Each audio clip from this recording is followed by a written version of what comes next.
Hey dudes, good morning. ഇന്ന് ഞാനും അച്ഛനും കൂടെ മൂവാറ്റുപുഴ വരെ ഒന്ന് പോവാണ് കേട്ടോ.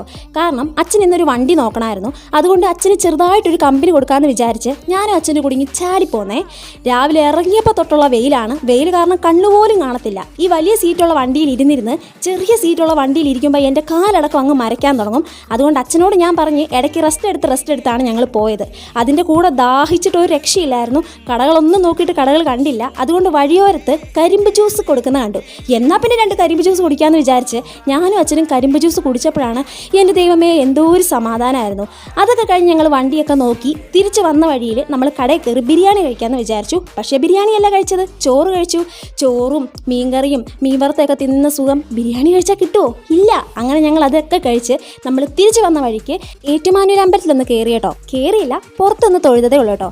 നമ്മൾ ഫാമിലി മിക്കപ്പോഴും പോകുന്നൊരു അമ്പലമായതുകൊണ്ട് എനിക്ക് ഭയങ്കര ഇഷ്ടമാണ്. പിന്നെ പുറത്തിങ്ങനെ ഭസ്മം വെച്ചിട്ടുണ്ട്. എനിക്കാണെങ്കിൽ ഈ ഭസ്മത്തിൻ്റെ മണം ഭയങ്കര ഇഷ്ടമാണ് കേട്ടോ. അതിൻ്റെ ഓപ്പോസിറ്റ് ഒരു കടയുണ്ടായിരുന്നു. അവിടുന്ന് നമ്മളൊരു നാരങ്ങ വെള്ളം കുടിച്ചു. പിന്നെ വീട്ടിലെത്തുന്നതിന് മുന്നേ ചായയും കൂടെ കുടിച്ചു. അതെപ്പോഴും അങ്ങനെയാണല്ലോ.